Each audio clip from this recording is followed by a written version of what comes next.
नमस्कार दोस्तों, मैं Kunal Singh civil services council में आप सभी का स्वागत करता हूं।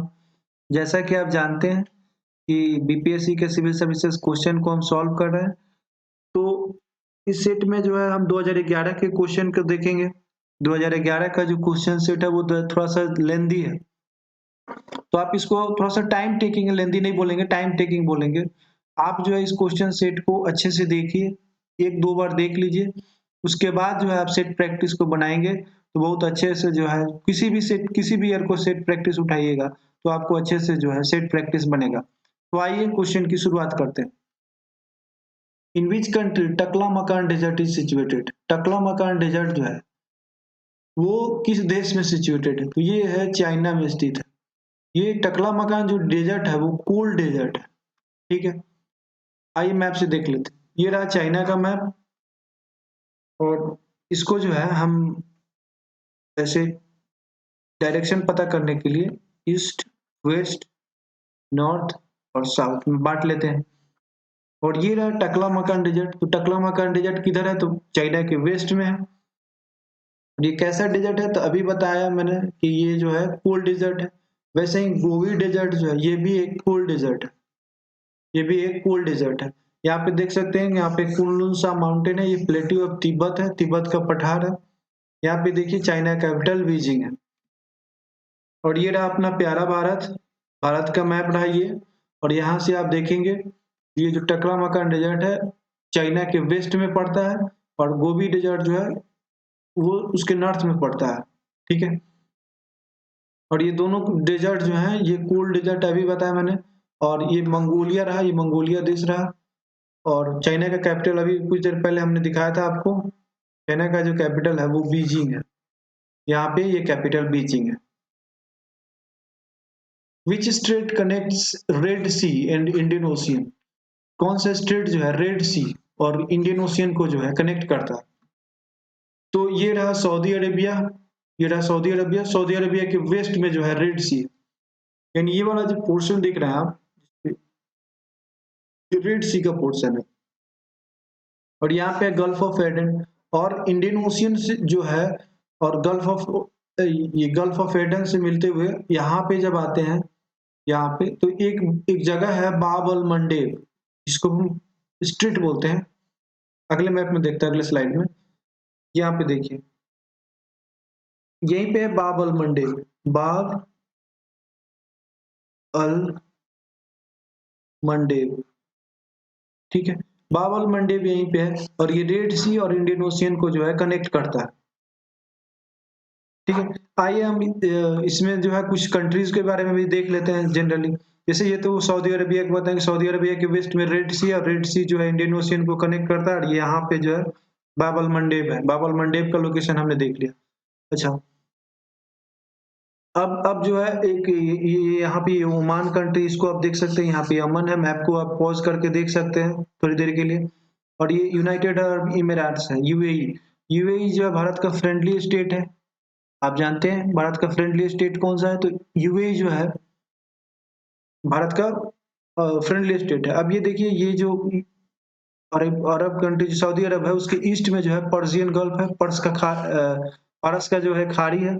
यहाँ पे देखेंगे ये जो इलाका है स्ट्रेट ऑफ हॉर्मूज है, ये हॉर्मूज जो है, ठीक है? ये हॉर्मूज जो है कनेक्ट करता है, आप देख सकते हैं पर्शियन गल्फ और गल्फ ऑफ ओमान को जो है कनेक्ट करता है। ये रहा गल्फ ऑफ ओमान, यहाँ पे ये पोर्शन, और ये पर्शियन गल्फ है। इन दोनों को कनेक्ट करता है straight of Hormuz. Hormuz Hormuz यहाँ पे स्थित है, ये जो पोर्शन है यहाँ पे, ठीक है? और हमने बताया यहाँ पे बाब अल मंडेब है, जो कि रेड सी और इंडियन ओशियन को कनेक्ट करता है। 90 यहाँ पे 90 degree east ridges is situated. 90 degree east ridges situated कहाँ है? तो आप रीजस का मतलब सबसे पहले समझिए। रीजस का मतलब होता है बेसिकली एक पैसेज, जिसे लोग पास करते हैं, जाते हैं, गुजरते हैं, ठीक है? पास करने का एक पैसेज होता है जिसे लोग पास करता है, ठीक है? पैसेज, ये कैसा पैसेज है? तो नैरो पैसेज है, सकड़ी पैसेज है। एक होता है वाइडर पैसेज, ऐसे इस तरह का। ये वाइडर नहीं है, ये नैरो है, पतला पैसेज है, ठीक है? तो 90 डिग्री ईस्ट रीजस आप देखते हैं कहाँ पे है?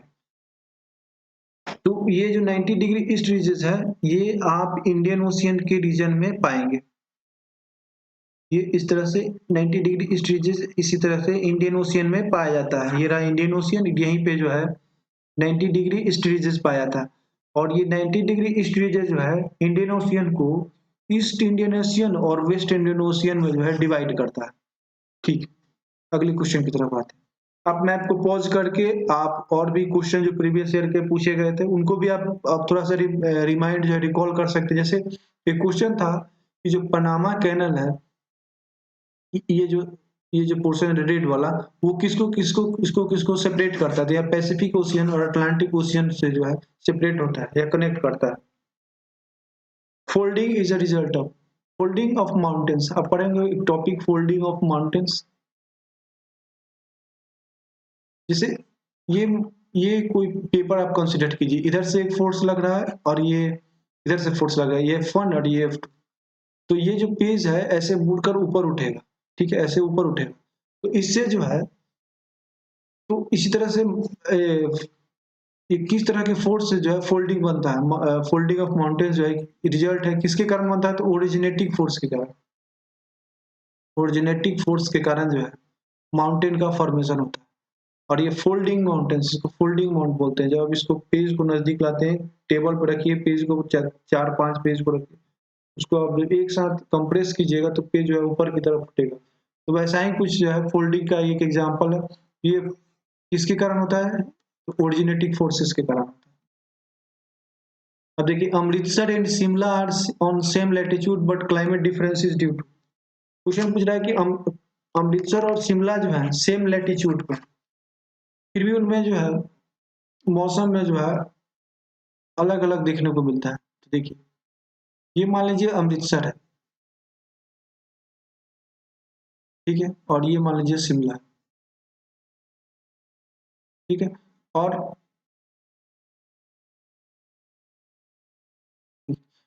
बोला है कि ये लैटिट्यूडनल लाइन है, कोई लैटिट्यूडनल लाइन जैसे गुजरता है, ठीक है। तो बोला कि अमृतसर और शिमला सेम लैटिट्यूड पे है, फिर भी इनमें जो है क्लाइमेट डिफरेंस देखने को मिलता है, क्यों? तो देखिए, ये सी लेवल है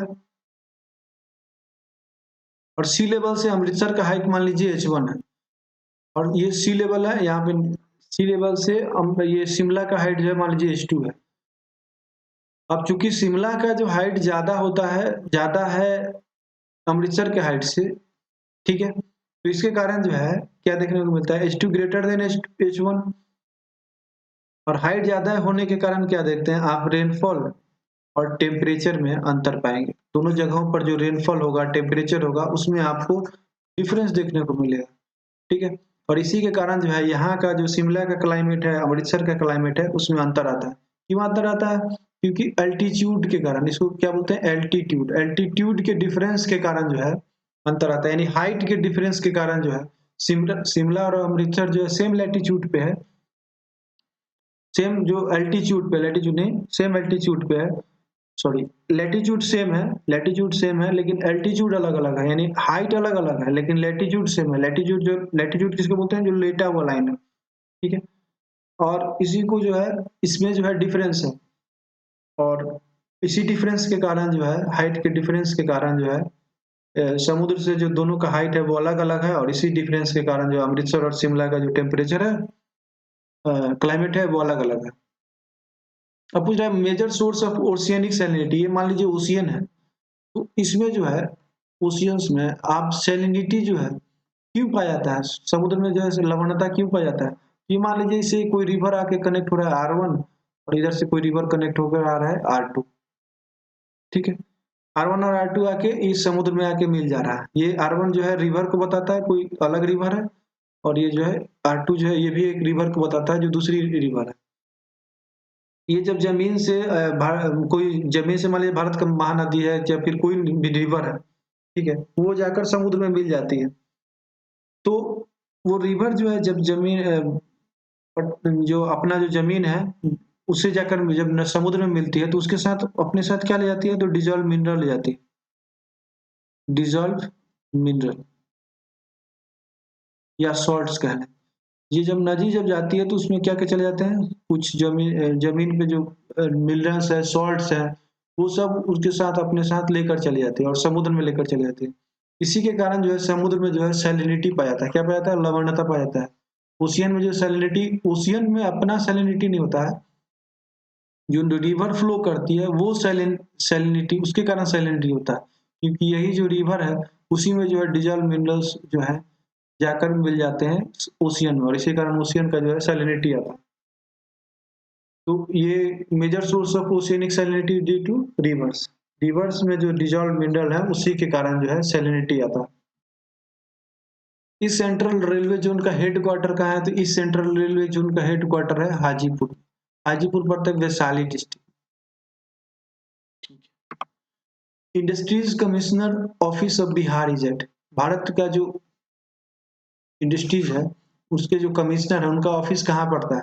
उनका ऑफिस पड़ता है पटना में। आप इंडस्ट्रीज भारत बिहार में जो अपने बिहार में जो है बहुत कम है। बिहार में कम होने के पीछे कारण ये है कि यहाँ पे जो है, यहाँ पे आप देखेंगे कि इंडस्ट्रीज लोग इसलिए नहीं बिठाना चाहता है क्योंकि यहाँ पे जो है गुंडाई बहुत ज्यादा होता है, और फिरौती वगैरह इंडस्ट्री सेटअप हुआ नहीं कि फिरौती लोग मांगने लगते हैं।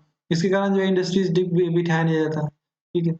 और रॉ मटेरियल्स की अवेलेबिलिटी भी उतने बढ़िया से नहीं है, और ट्रांसपोर्टेशन भी बढ़िया नहीं है, इंफ्रास्ट्रक्चर जो है डेवलप नहीं है। ये सब कारण है जिसके कारण जो इंडस्ट्री जो है बिहार में अभी सेटअप नहीं हो पा रहे हैं। ठीक। ये मेंस का क्वेश्चन बनता है कि इंडस्ट्रीज से रिलेटेड जो है ये पूछा भी गया है बहुत बार, आप मेंस के क्वेश्चन में आप देखेंगे। तो इसका जो हेडक्वार्टर है इंडस्ट्रीज कमिश्नर का वो पटना में है, बिहार के पटना में है। North Bihar is famous for, north Bihar जो है किस चीज के लिए फेमस है? मान लीजिए बिहार का मैप है, ऐसे लेट अस कंसीडर, और ये जो है नॉर्थ बिहार है और साउथ बिहार है। ठीक है। अब ये नेपाल का चित्र है, नॉर्थ बिहार से सटा हुआ नेपाल है, और नेपाल के जो बड़े बड़े माउंटेन्स हैं उससे जो नदियां निकल कर नदियां जो है बहते बहते कहाँ जाती है? बिहार में एंटर करती है। ठीक है। और बिहार में एंटर करती है किस साइड से एंटर करती है? नॉर्दर्न साइड से, नॉर्दर्न साइड से सटा हुआ। तो जैसे बिहार की जो में मुख्य नदी जैसे कोसी है, गंडक है। ठीक है। तो ये माउंटेन से होकर ये नेपाल से गुजरती हैं और नेपाल से जो है बिहार में आकर गिरती हैं। तो इन नदियों के कारण जो है भीषण तबाही होता है नॉर्थ बिहार में, और ये जो है फ्लड का जो है मेजर सोर्स है। तो नॉर्थ बिहार जो है फेमस है फ्लड के लिए।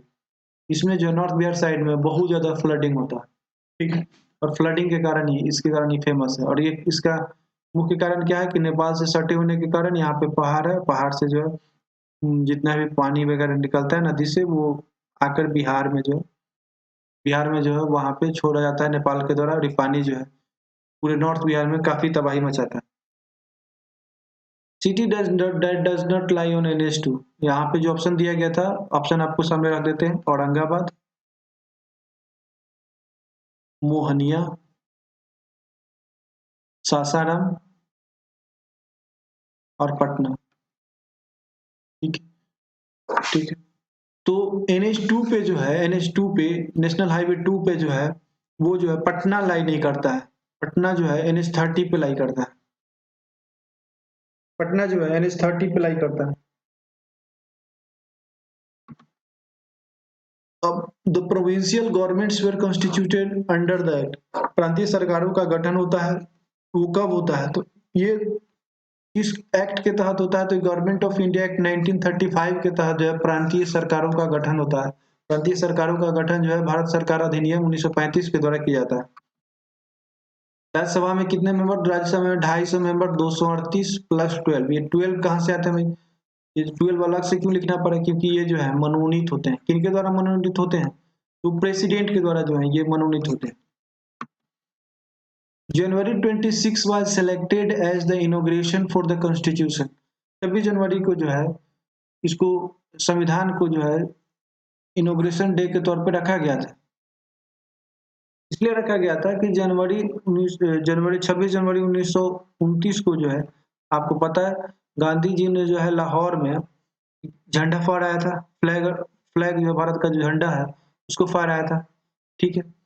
और यहाँ पे पूर्ण स्वराज का डिमांड रखा गया था, पूर्ण Swaraj.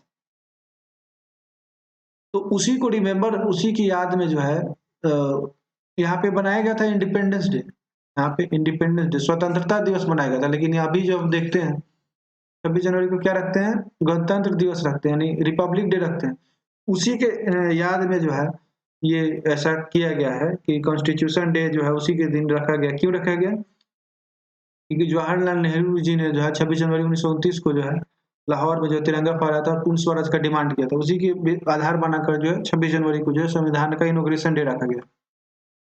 The public accounts committee submits it reports to packs. जो है पब्लिक अकाउंट्स कमेटी जो है, हम आपको बता दें कि इसमें जो है 15+7, ये 15+7 क्या है, इसमें 15 जो है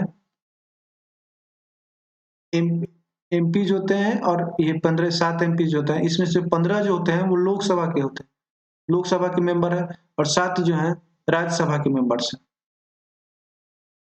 तो पूछ ले कि पब्लिक अकाउंट्स कमेटी में कितने मेंबर्स होते हैं टोटल, तो इसमें जो है टोटल जो है 22 मेंबर्स होते हैं। ये अपना रिपोर्ट सबमिट करते हैं तो स्पीकर ऑफ लोकसभा के स्पीकर को जो है, स्पीकर बेसिकली हम बोले तो इसे समझ में आता है कि हाँ ये लोकसभा के स्पीकर के बारे में बात हो रहा है। स्पीकर ऑफ लोकसभा, लोकसभा के स्पीकर को जो है पब्लिक अकाउंट्स कमेटी जो है अपना रिपोर्ट सबमिट करती है। विच right conferred by the Constitution of India is also available to non-citizens। जो नॉन सिटीजन्स हैं यानी गैर भारतीय, जो भारत के रहने वाले नहीं है, उनको भी एक राइट मिला हुआ है। वो राइट कौन सा है?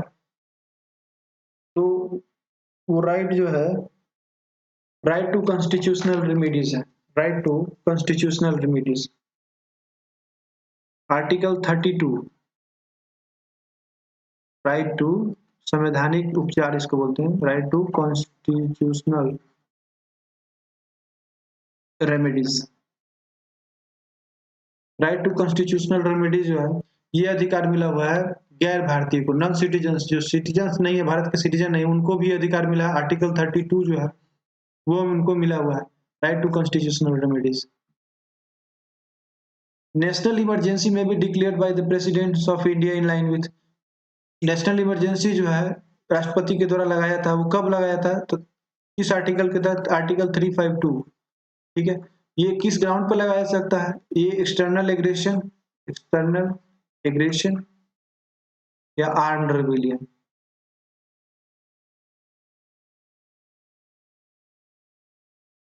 ठीक है, एक्सटर्नल एग्रेशन कोई बाहरी लोग हमला कर दे, आर्म रिबिलियन जो फोर्सेस हैं, सिक्योरिटी फोर्सेस हैं, उनके द्वारा रिबिलियन किया जाता है, या फिर कोई हथियार से लैस जो है सरकार पे अपना धावा बोलता है या फिर सरकार पे जो है हमला करता है, तो उस केस में जो आर्टिकल 352 का यूज किया था। Who is the constitutional head of state government? Constitutional head पूछा, यहाँ पे आप ध्यान में रखिएगा, ये जो कॉन्स्टिट्यूशनल होते हैं वो गवर्नर होते हैं। गवर्नर जो है कॉन्स्टिट्यूशनल हेड होते हैं, ना कि चीफ मिनिस्टर। चीफ मिनिस्टर जो है गवर्नर हेड नहीं होते हैं। ठीक है, कॉन्स्टिट्यूशनल हेड कौन होते हैं? Governor. Speed post was launched in the competition of courier service. Speed post जो है कुरियर सर्विस के कंपटीशन में लॉन्च किया गया था। ये लॉन्च कब किया गया था पूछ रहा है बेसिकली। ये लॉन्च किया गया था 1986 में। इस 1986 में जो है स्पीड पोस्ट को लॉन्च किया गया था। We witnessed the first telephone in India in the year। हम लोगों ने जो पहली बार टेलीफोन विटनेस किया, मैंने भारत में जो है पहली बार टेलीफोन कब इंट्रोड्यूस किया गया, बेसिकली ये क्वेश्चन पूछ रहा है। तो ये इंट्रोड्यूस किया था 1861 में। आप ध्यान में रखिए, जो भी डेट वाइज जो क्वेश्चन दिए जा रहे हैं उनको थोड़ा ध्यान में रखिए। ये जो है 1861 में जो है इंडिया में जो है टेलीफोन को जो है आया था भारत में पहली बार। टेलीफोन जो है 1861 में लाया गया था।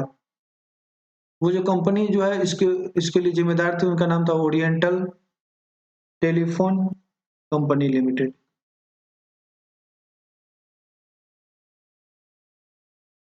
ओरिएंटल टेलीफोन कंपनी लिमिटेड जो है 1861 में पहली बार टेलीफोन लाई थी। अब टेलीफोन का युग खत्म हुआ। अब जो मैक्सिमम जो यूज करते हैं हम लोग, क्या यूज करते हैं? मोबाइल वगैरह का यूज करते हैं। टेलीफोन का यूज है लेकिन बहुत कम हो गया। अशोक मेहता कमेटी ने रिकमेंड किया था, क्या रिकमेंड किया था अशोक मेहता कमेटी ने? इन्होंने रिकमेंड किया था 2 tier government. At panchayat level, panchayat स्तर पे जो है 2 स्तरीय, 2 टियर गवर्नमेंट, 2 स्तरीय पंचायती राज विभाग का इन्होंने रिकमेंड किया था, सिफारिश किया था। ठीक है, बाद में बलवंत मेहता कमेटी आई और आपको पता है उन्होंने जो है 3 टियर गवर्नमेंट का सिफारिश किया। इसमें जो है आप ध्यान में रखेंगे, एक इन्होंने सिफारिश किया था, जो सिफारिश किस स्तर पे किया था, एक किया था विलेज लेवल पर और दूसरा किया था डिस्ट्रिक्ट लेवल। बाद में चल के पंचायत समिति का कॉन्सेप्ट आया, ये इन्होंने छोड़ दिया था। ये भी पूछा जा सकता है कि जो 2 लेवल थे वो कौन कौन थे, विलेज लेवल और डिस्ट्रिक्ट लेवल, और एक पंचायत समिति जो है अशोक मेहता कमेटी के द्वारा नहीं सिफारिश किया गया था। प्लानिंग कमीशन का सेटअप कब हुआ था, प्लानिंग कमीशन का फॉर्मेशन कब हुआ था? प्लानिंग कमीशन का फॉर्मेशन हुआ था 1950 में। ये क्वेश्चन आउटडेटेड हो गया है वैसे तो, लेकिन चूंकि इसके जगह पर नीति आयोग का गठन हुआ है, नीति आयोग जो है ये आया है प्रैक्टिस में। प्लानिंग कमीशन जो है 5 ईयर प्लान जो है से संबंधित है, पंचवर्षीय जो योजना बनता था उससे संबंधित है। हालांकि ये खत्म हो गया है, लेकिन इसका अपना सिग्निफिकेंस है, चूंकि बहुत दिनों तक रहा, तो इससे क्वेश्चन पूछा जा सकता है कि कब जो है इसका गठन हुआ था। तो प्लानिंग कमीशन का जो गठन है 1950 में हुआ था। In Bihar the zamindari system was abolished in 1952। The social base of land control remain in the grip of.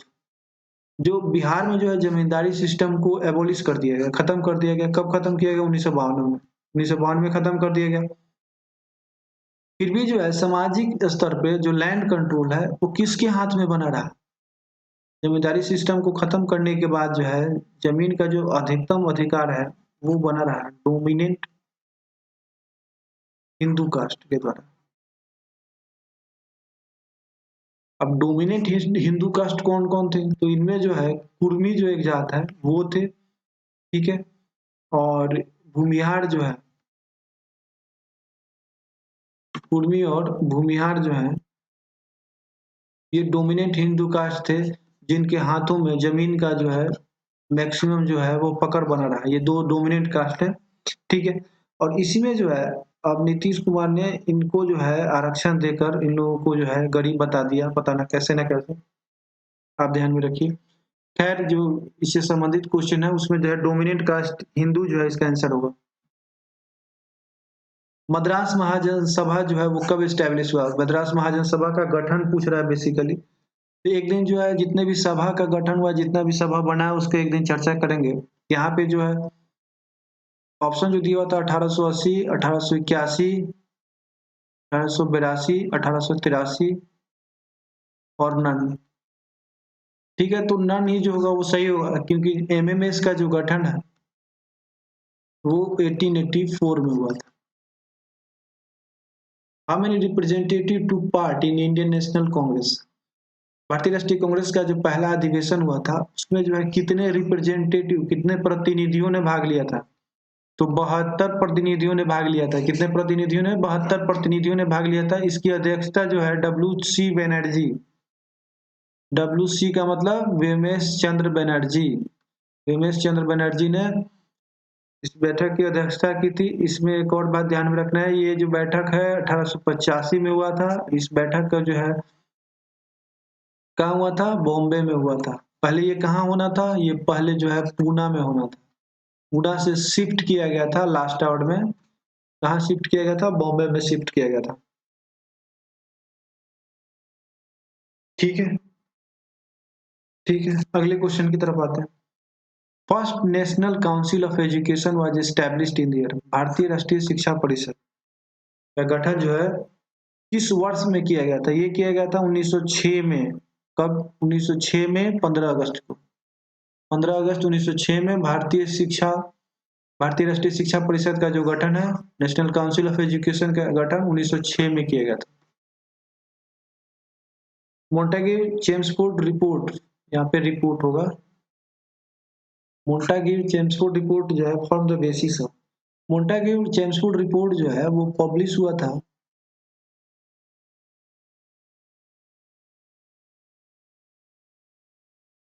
ये पब्लिश हुआ था 1917 में। ये पब्लिश हुआ था, ठीक है। लेकिन जो है जब इसे जो है गवर्नमेंट ऑफ इंडिया एक्ट, इसी के जो रिपोर्ट जो पब्लिश हुआ था 1917 में मोंटेग्यू चेम्सफोर्ड के द्वारा, उसी रिपोर्ट के आधार पे जो है गवर्नमेंट ऑफ इंडिया एक्ट 1919 जो है पास हुआ था, ठीक है। मोंटेग्यू यहाँ पे ध्यान में रखिएगा, मोंटेग्यू और चेम्सफोर्ड जो अलग अलग व्यक्ति हैं। मोंटेग्यू जो है सेक्रेटरी थे और चेम्सफोर्ड जो है वो गवर्नर जनरल, ठीक है। कुछ इन्होंने शेरे पंजाब किने कहा था? लाला लाजपत राय को जो है शेरे पंजाब कहा था। लाला लाजपत राय को शेरे पंजाब कहा जाता है। आपको पता है AITUC, all India trade union Congress के जो है पहले अध्यक्ष यही बने थे। All India trade union Congress के जो है पहले अध्यक्ष यही बने थे। और इसको ध्यान में रखिएगा। अगले क्वेश्चन की तरफ आते हैं। Gandhi Irwin pact was signed in the year, Gandhi Irwin pact जो है कब साइन हुआ था? ये साइन हुआ था 1931, ठीक है। गांधी इरविन समझौता पर जो साइन हुआ था 1931 में हुआ था। इसमें एक और बात ध्यान में रखिएगा कि पूछा जाता है कि गांधी इरविन पैक्ट को जो है इसके इसके बीच में मध्यस्थता किसने किया था? तो तेग बहादुर सप्रू जो है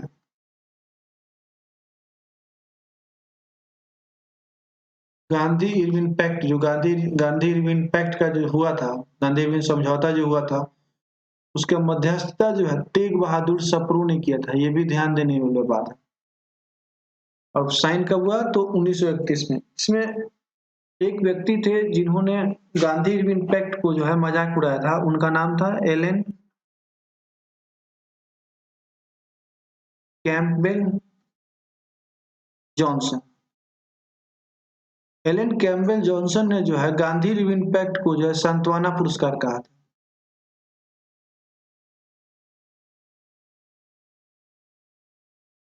गांधी इरविन समझौता को सांत्वना पुरस्कार कहा था।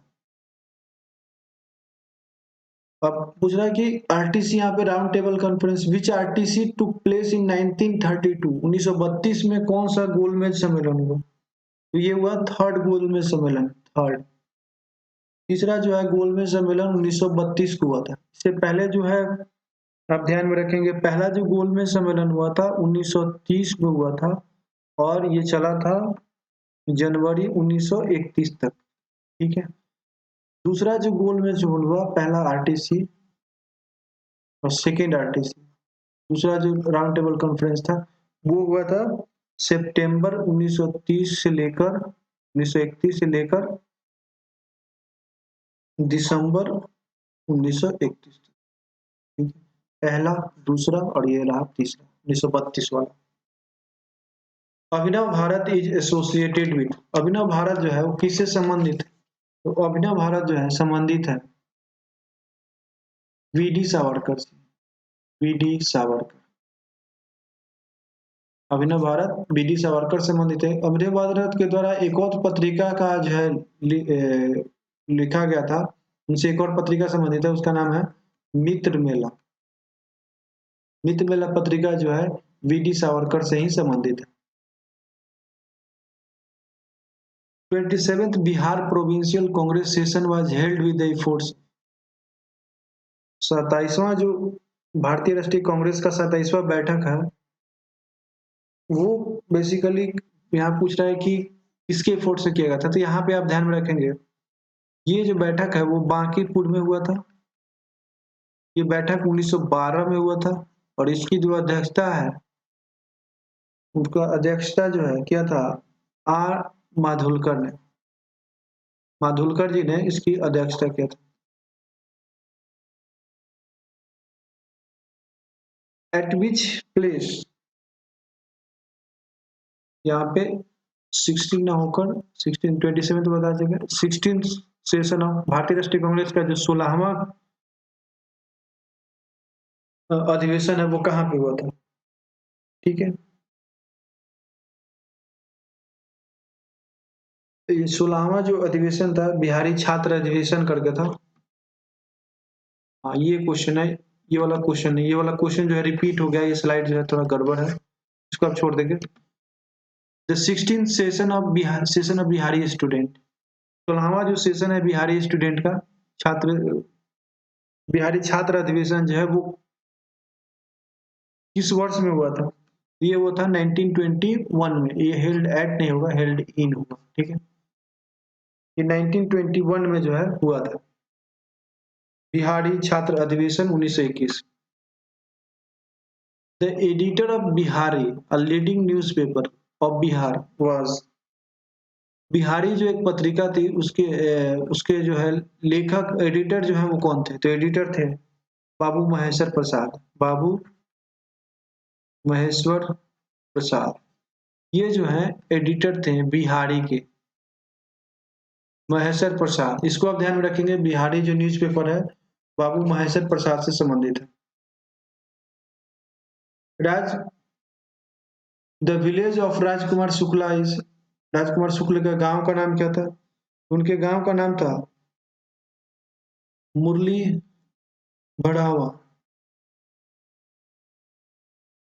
बढ़ावा, ठीक है, उनके गांव का नाम था मुरली बढ़ावा। ये जो है चंपारण सत्याग्रह आप जानते हैं, गांधी जी, गांधी जी का इनको भेंट हुआ था 1916 में लखनऊ में, और वहां पे गांधी जी से भेंट हुआ तो उन्होंने ही आग्रह किया था कि जो वहां पे जो दयनीय स्थिति है किसानों का, वो आकर उन्होंने वहां पे निमंत्रण दिया था चंपारण में आने के लिए, और चंपारण में यहीं पे गांधी जी आते हैं और चंपारण सत्याग्रह का जो है शुरुआत होता है। श्री निवारण चंद्र दास गुप्ता बिलोंग टू, निवारण चंद्र दास गुप्ता जो है वो कहाँ से संबंधित है? तो ये संबंधित है पुरुलिया डिस्ट्रिक्ट से, पुरुलिया से, और पुरुलिया जो है अब बंगाल में पड़ता है। तो निवारण चंद्र दास गुप्ता, निवारण चंद्र दास गुप्ता, ठीक है, ये संबंधित है पुरुलिया, पुरुलिया पड़ता है वेस्ट बंगाल में। Lord Sinha resigned from the post of governor, ठीक है, लॉर्ड सिन्हा जो है उन्होंने जो है गवर्नर पोस्ट से है त्यागपत्र दे दिया था, ठीक है, तो त्यागपत्र दिया था, तो वो उस समय जो है गवर्नर थे, वो कहाँ के गवर्नर थे? तो ये जो है ये गवर्नर थे बिहार और उड़ीसा के, ये बिहार और उड़ीसा के गवर्नर थे, और इन्होंने जो है रिजाइन दे दिया था, ठीक है, और ये रिजाइन दिया था इन्होंने कब दिया था? तो ये ध्यान में रखेंगे 1921 में जो है इन्होंने रिजाइन दिया था। इनका नाम था, पूरा नाम आप जान लीजिए, सत्येंद्र प्रसाद सिन्हा, सत्येंद्र प्रसाद सिन्हा ने ये जो है, ठीक है, इन्होंने रिजाइन किया था 1921 में। वो किस क्षेत्र के गवर्नर थे? तो बिहार और उड़ीसा के गवर्नर थे, और इन्होंने रिजाइन दिया था 1921 में। अब पूछ रहा है कि the visual range of solar radiation, ठीक है, visual range of solar radiation, solar radiation जो है वो किस रेंज में होता है? ये आप ध्यान में रखिएगा, 400 से लेकर 700 नैनोमीटर, एनएम का मतलब होता है नैनोमीटर, नैनोमीटर, इसी रेंज में जो है, नैनोमीटर का यूनिट आप जान लीजिए, 1 नैनोमीटर बराबर 10 to the power - 9 metre, nanometre 10 to the power - 9 होता है, 1 नैनोमीटर में इतना, नैनोमीटर का मतलब इतना होता है, ठीक है, नैनोमीटर, यानी इसको आप ऐसे भी लिख सकते हैं 400 to 700 इंटू 10 की पावर -9, ठीक है।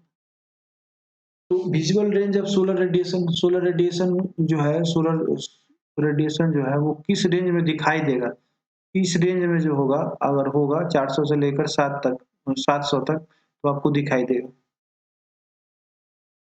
Plant that grow on saline soil, वैसे पौधे जो सेलिन सॉइल यानी जिनमें सैलिनिटी होता है, लवणता होता है, तो उस वैसे सॉइल में कौन से प्लांट जो है ग्रो करते हैं? तो इसमें जो ऑप्शन दिया था, क्या ये जीरोफाइट्स है? ऐसे पौधे क्या जीरोफाइट्स प्लांट है या हाइड्रोफाइट है? ठीक है। तीसरा हमने दिया था क्या ये हेलोफाइट है, और चौथा था सुकुलेंट्स। ठीक है, तो ये आप ध्यान में रखेंगे कि न ये जीरोफाइट है, न ये हाइड्रोफाइट है। जो सैलिन सॉइल पे ग्रो करे उनको हम बोलते हैं हेलोफाइट। ठीक है, हेलोजन, हेलोजन फैमिली के हैं, हेलोफाइट्स बोलते हैं इनको। ठीक है, जब भी फ्लोरीन, क्लोरीन, ब्रोमीन, आयोडीन, इसी में तो सॉल्ट्स पाए जाते हैं। फ्लोरीन, क्लोरीन, ब्रोमीन, आयोडीन, इसी में जो है सॉल्ट्स पाए जाते हैं, इसी के सॉल्ट्स बनते हैं।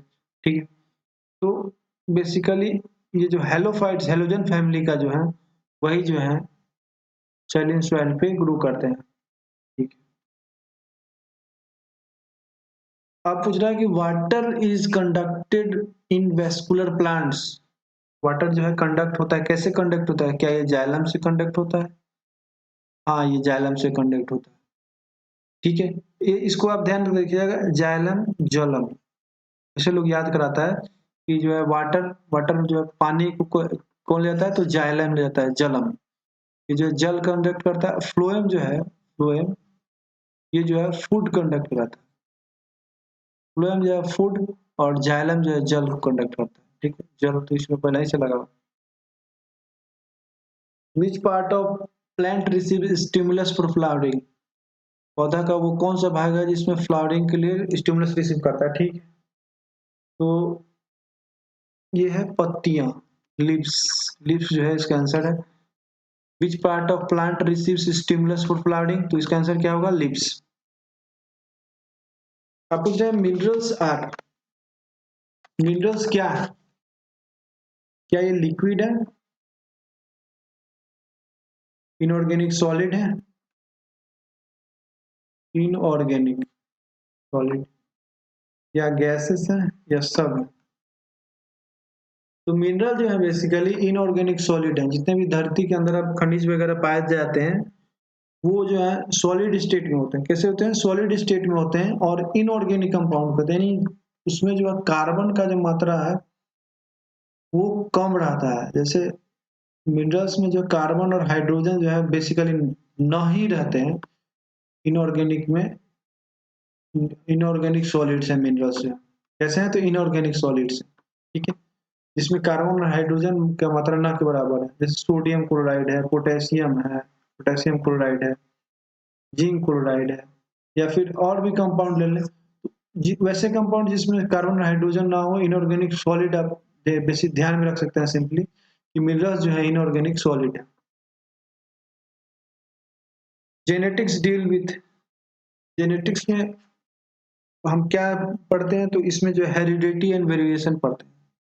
हेरिडिटी एंड वेरिएशन, जेनेटिक्स जो संबंधित है हेरिडिटी और वेरिएशन से संबंधित है। ठीक है, जेनेटिक्स किससे संबंधित है? हेरिडिटी और वेरिएशन से। बायोलॉजी के क्वेश्चन है, इसको तो आप डायरेक्टली याद ही रखेंगे। Mendel principle of inheritance are based on, तो प्रिंसिपल ऑफ इनहेरिटेंस, मेंडल के जो इनहेरिटेंस है, प्रिंसिपल ऑफ इनहेरिटेंस, वो किस पे बेस्ड है? ये बेस्ड है सेक्सुअल रिप्रोडक्शन। किस पे बेस्ड है? Sexual reproduction. ठीक है, सेक्सुअल रिप्रोडक्शन पे जो है मेंडल के इनहेरिटेंस जो है, अनुवांशिक जो गुण होते हैं, प्रिंसिपल ऑफ इनहेरिटेंस, वो बेस्ड है सेक्सुअल रिप्रोडक्शन पे। बायोलॉजी का इस बार बहुत ज्यादा क्वेश्चन पूछ देता है इस सेट में, इसलिए थोड़ा सा और भी थोड़ा सा लेंदी हो गया। एम्ब्रो इज फाउंड इन, एम्ब्रो कहाँ पाया जाता है? तो ये सीड्स में पाए जाते हैं, ये सीड्स में पाए जाते हैं एम्ब्रो।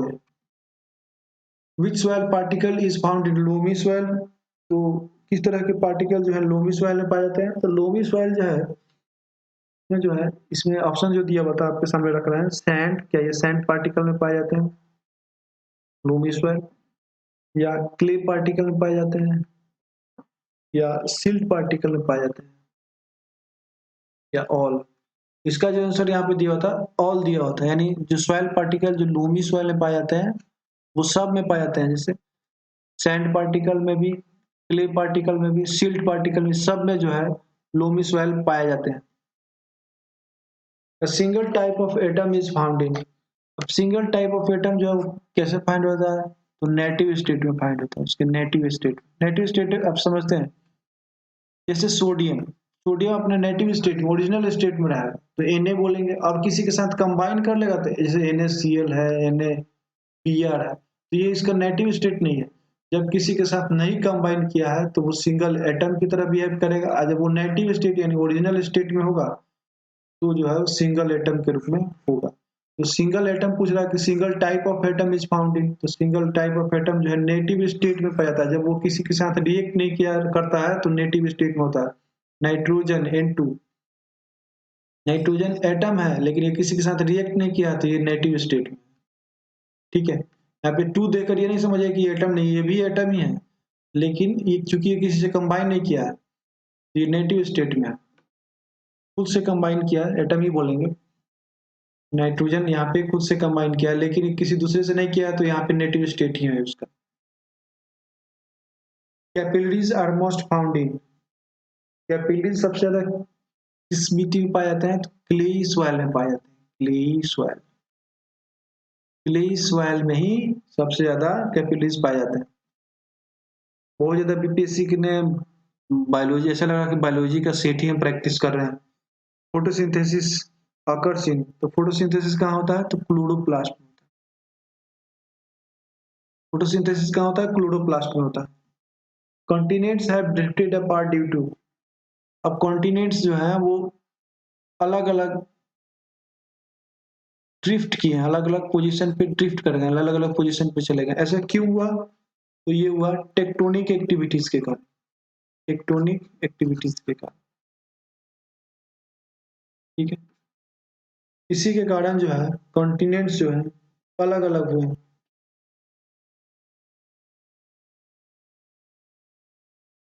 अब बोल रहा है कि table salt is a product of, जैसे टेबल सॉल्ट यानी बेसिकली सोडियम क्लोराइड, तो क्या सोडियम क्लोराइड जो है किसका प्रोडक्ट है, क्या ये स्ट्रॉन्ग एसिड, स्ट्रॉन्ग बेस का प्रोडक्ट है, या वीक एसिड वीक बेस का प्रोडक्ट। ये भी बहुत सारे ऑप्शन दिए जा सकते हैं, तो आप देख लीजिए सोडियम क्लोराइड जो है कैसे बनता है। सोडियम क्लोराइड बनता है सोडियम हाइड्रोक्साइड और HCl से, तो ये जो है ऐसे रिएक्ट करता है। ये है सोडियम हाइड्रोक्साइड, OH लगा हुआ है तो OH जो है ये बेस है, क्या है बेस, और ये HCl हाइड्रोक्लोरिक एसिड है, ये क्या है एसिड है। अब सोडियम हाइड्रोक्साइड हाइड्रोक्लोरिक एसिड मिलेगा तो क्या बनेगा सोडियम क्लोराइड और वाटर बनेगा H2O। तो सोडियम हाइड्रोक्साइड हाइड्रोक्लोरिक एसिड मिलकर सोडियम क्लोराइड और सॉल्ट बन गया, यही जो है सॉल्ट है और ये वाटर है। तो ये जो यहाँ पे जो बेस है ना वो स्ट्रॉन्ग बेस है, कैसा बेस है स्ट्रॉन्ग बेस है, और यहाँ पे जो एसिड है ना वो स्ट्रॉन्ग एसिड है। तो सोडियम क्लोराइड जो बना है ना वो कैसे बना है तो स्ट्रॉन्ग बेस और स्ट्रॉन्ग एसिड से बना है, ठीक है। तो ये सोडियम क्लोराइड जो बना है, यानी इसको टेबल सॉल्ट भी बोलते हैं, सोडियम क्लोराइड को क्या बोलते हैं टेबल सॉल्ट भी बोलते हैं, और ये बना है स्ट्रॉन्ग एसिड और स्ट्रॉन्ग बेस से। एवरेज सैलिनिटी ऑफ अरेबियन सी, अब पूछा जा रहा है कि अरेबियन जो सी है, अरेबियन जो सी है उसका सैलिनिटी लवणता जो है उसका एवरेज सैलिनिटी वो कितना है तो 35 ppt पर 100, ठीक है। ये जो है सैलिनिटी है, यानी पर 100 जो पार्टिकल्स हैं उसमें 35 जो पार्टिकल्स हैं वो जो है सेलाइन होंगे, ठीक है। सेलाइन यानी नमकीन होंगे, 100 में से 35 जो होंगे वो नमकीन होंगे। तो एवरेज सैलिनिटी ऑफ अरेबियन सी पूछ रहा है कि अरब अरेबियन सी का जो सैलिनिटी है वो कितना है 35 है, और वो भी पीपीटी एक यूनिट है, वो ध्यान में रखेंगे 35 पीपीटी जो है यूनिट है अरेबियन सी का। अब जो क्वेश्चन पूछ रहा है कि Durand cup is associated with, तो डूरंड कप जो है किससे संबंधित है, तो आप ध्यान में रखेंगे डूरंड कप जो है वो जो है फुटबॉल से संबंधित है, डूरंड कप जो है फुटबॉल से संबंधित है। आप कमेंट बॉक्स में ये बताइए कि आप कप से रिलेटेड ये बताइए कि राधा मोहन कप जो है, राधा मोहन कप ये किससे संबंधित है? राधा मोहन कप, आप कमेंट में बॉक्स में बताइएगा कि राधा मोहन कप जो है किससे संबंधित है। बीपीएससी का क्वेश्चन है, प्रीवियस ईयर में आपको बताया गया होगा। आप बताइए राधा मोहन कप जो है किससे संबंधित है।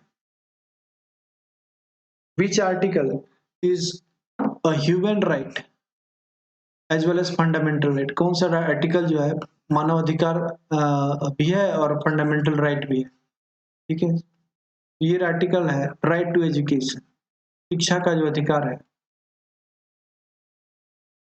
वो जो है ह्यूमन राइट भी है और एक फंडामेंटल राइट भी है। ठीक है, इसको ध्यान में रखिएगा। अब ये देखिए अगला question, the time at Cairo Egypt का राजधानी है। ठीक है, ठीक है, the time at Cairo is ahead of, यहाँ पे 2 आवर्स होगा, 2 आवर्स अहेड ऑफ जीएमटी। ठीक है, hence it is located at, तो ये कहाँ लोकेटेड है अब? ठीक है, कैरो का जो टाइमिंग है वो 2 आवर्स ये जीएमटी है, तो उससे अहेड है। अब कोई चीज अहेड है, आगे है यानी हम जानते हैं। अहेड का मतलब क्या होता है? ईस्ट में जो है,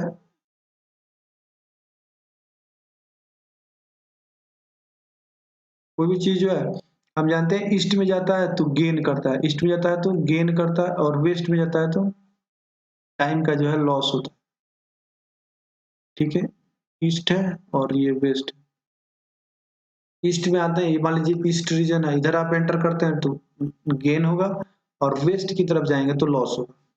अब ठीक है, अब यहाँ पे अब बोला है कि इजिप्ट, इजिप्ट का जो जीएमटी है वो 2 आवर्स अहेड है, जीएमटी से जो है 2 आवर्स अहेड है यानी आगे है। ठीक है, तो वो पूछ रहा है कि लोकेशन उसका पूछ रहा है कितने डिग्री पे वो लोकेटेड है। ठीक है, कितने डिग्री लॉन्गिट्यूड पे है वो जो है वो लोकेटेड है। ठीक है, हम जानते हैं 24 घंटे में जो है, 24 घंटे में 360 डिग्री जो है एक बार जो है अर्थ जो है रोटेट कर लेती है, रोटेट कर लेती है। रोटेशन और रिवोल्यूशन भी बता चुके हैं बहुत पहले। तो 12×3 = 36, 3 12×2 = 24, 2 और 2 है तो 15। यहाँ पे मैंने, यहाँ पे 1 घंटे में, 1 आवर्स में 15 डिग्री जो है रोटेट करती है, यानी 60 मिनट में जो है ये 15 डिग्री रोटेट करती है। यानी यहाँ पे ये भी कह सकते हैं कि 15 चौके 60, 4 मिनट जो है, 4 मिनट में 1 डिग्री जो है रोटेशन होता है। ठीक है, 4 मिनट में 1 डिग्री का रोटेशन होता है। बेसिकली हम यहाँ पे इतना ध्यान में रखिए कि 24 घंटे में 360 डिग्री कोई चीज जो है, धरती जो है एक बार जो है रोटेट कर जाती है। जैसे लट्टू देखते हैं ना, तो लट्टू जो है एक बार में अपना घूर्णन जो है एक बार में उसी पोजीशन पे, यहीं पे मान लीजिए लड्डू है, यहाँ पे जैसे पंखा है, पंखा एक बार में रोटेट कर रहा है तो उसको मान लीजिए 24 घंटा लग रहा है। ठीक है, तो उसी को रोटेशन बोलते हैं। अब ठीक है, अब ऐसा होगा कि पंखा जो है एक कोने से दूसरे कोने जाए, दूसरे कोने से तीसरे कोने जाए, तीसरे कोने से, तो उसको रिवॉल्यूशन बोलेंगे। ऐसा करे और ना, और रोटेट करते हुए जाए। ठीक है, अपने एक्सिस पे नाचते भी रहे और एक कोने से दूसरे कोने जाए तो उसको रिवॉल्यूशन बोलेंगे। जब एक कोने से दूसरे कोने जाए तब रिवॉल्यूशन बोलेंगे। अगर उसी जगह पर जहाँ पे हम फिक्स करते हैं और वैसे ही रोटेट करता है, नचता है, तो उसको रोटेशन बोलते हैं। तो हम बोलने से बात करें रोटेशन का, तो 24 घंटे में 360 मिनट, तो हमने क्या किया कि इसको कैंसिल करते आए, तो 1 घंटे में 15 डिग्री रोटेट किया। यानी हम 1 घंटे को यहाँ पे क्या लिख सकते हैं, 60 मिनट लिख सकते हैं। 60 मिनट में जो है, 60 मिनट में जो है 15 डिग्री रोटेट कर, ये भी कर सकते हैं। तो यानी 15 चौके 60, अब 15 से काट देंगे तो 4 मिनट में बोल सकते हैं कि 1 डिग्री रोटेट किया। यहाँ पे अब क्वेश्चन पूछ रहा है कि 2 घंटे में कितना रोटेट किया। तो हम जान रहे हैं कि ये 4 मिनट में 1 डिग्री, यहाँ पे क्वेश्चन पूछ रहा है कि 120 मिनट, 2 घंटा में कितना मिनट, 120 मिनट में कितना डिग्री। तो 120 मिनट गुने 1 डिग्री भागे 4 मिनट, मिनट ने मिनट को मार दिया, 4×3 = 12, 30 डिग्री जो है। अब चूंकि हम गेन कर रहे हैं, गेन कर रहे हैं, क्यों गेन कर रहे हैं, अहेड बोल रहे हैं ना, तो यहाँ पे अहेड बोला हुआ है। अहेड है मतलब कि अब अहेड मतलब आगे है, तो हम ईस्ट साइड में जाएंगे तभी तो गेन करेंगे। ये 30 डिग्री ईस्ट जो है आंसर होगा। ठीक है, तो 30 डिग्री ईस्ट में लोकेटेड है, 30 डिग्री ईस्ट लॉन्गिट्यूड। पूछा था कि लोकेशन पूछा था, तो 30 degree east location. Diabetes day celebrated, diabetes day कब मनाया जाता है? 14 नवंबर को मनाया जाता है। 14 नवंबर को जो है डायबिटीज डे मनाया जाता है, याद रखिएगा 14 नवंबर। ठीक है। Right to education was added to the constitution on. अब पूछ रहा है कि शिक्षा का जो अधिकार है वो कब संविधान में जोड़ा गया? तो ये जोड़ा गया 1 अप्रैल 1 अप्रैल 2010 को। ध्यान में रखिएगा, ये जोड़ा गया है 1 अप्रैल 2010 को, 1 अप्रैल 2010, 2010। राइट टू एजुकेशन, आरटीई का मतलब right to education, right to education शिक्षा का अधिकार जो है वो जोड़ा गया है 1 अप्रैल 2010 को। इस दिन हम लोग मूर्ख दिवस मनाते हैं, तो 1 अप्रैल को ही जोड़ दिया गया था right to education. India third research centre, भारत का जो तीसरा रिसर्च सेंटर है वो कहाँ स्थित है? आप जानते हैं थर्ड रिसर्च सेंटर जो है ये लोकेटेड है, नहीं ये लोकेशन नहीं पूछ रहा है, पूछ रहा है कि which is India India's third research centre is, at नहीं होगा यहाँ पे। वो पूछ रहा है कि बेसिकली कि वो है कौन, तीसरा रिसर्च सेंटर कौन सा है? तो उसका नाम है भारती। भारती जो रिसर्च सेंटर है वो जो है तीसरा है। पहला हम जानते हैं, पहला का नाम दक्षिण गंगोत्री है,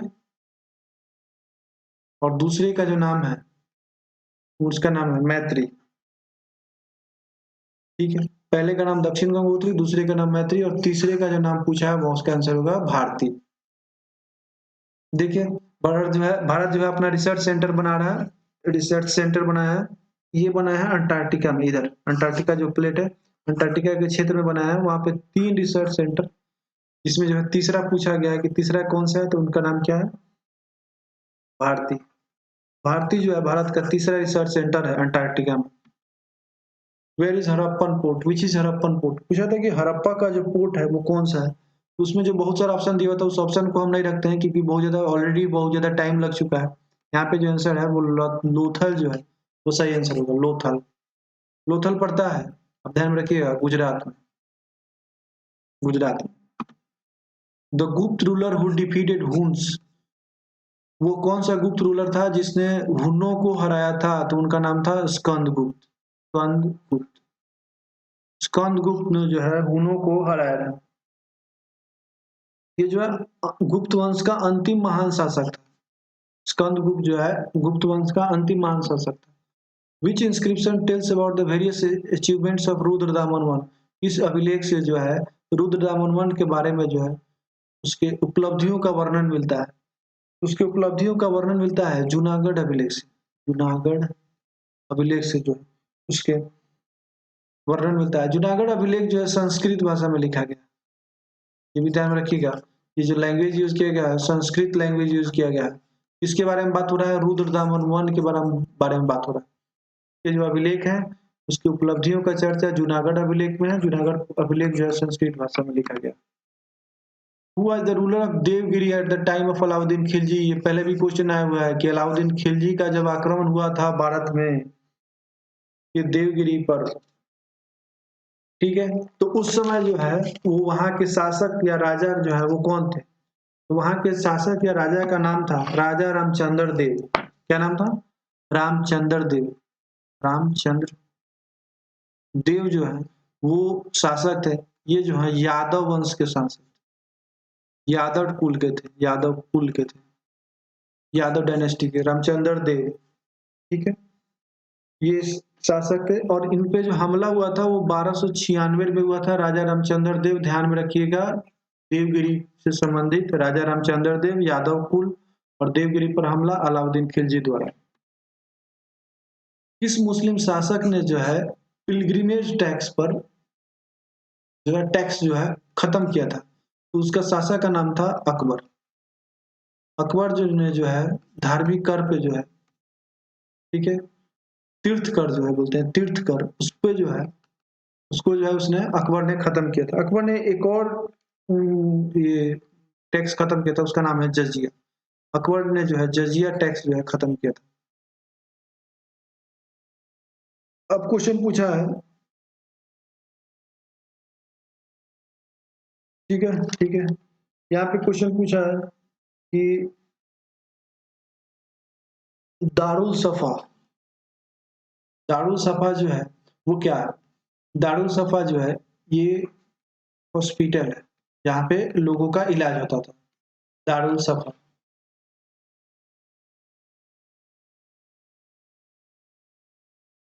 ये देखिए ये एक ही क्वेश्चन है, ठीक है। यहाँ पे ये भी एक ही क्वेश्चन है। ये फिरोज शाह तुगलक द्वारा इस्टेब्लिश किया, जो दारुल सफा जो है फिरोज शाह तुगलक द्वारा लागू किया गया था। अब क्वेश्चन है कि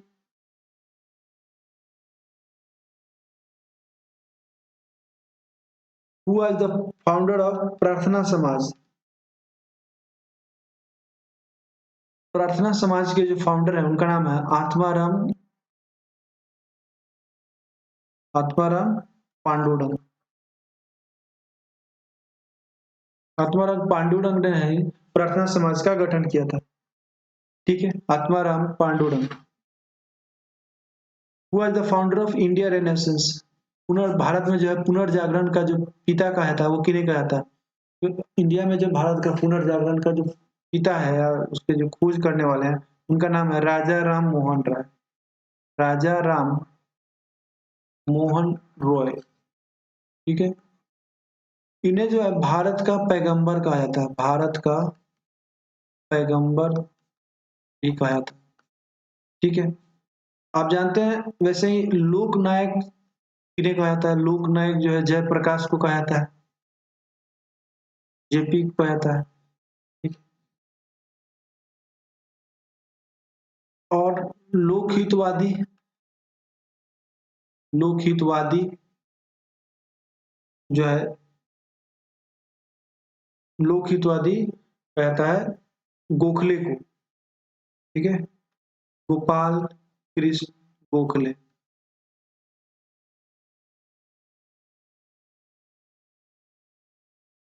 लोकहित कहा जाता है। आप ध्यान में रखेंगे भारत में अशांति का जनक,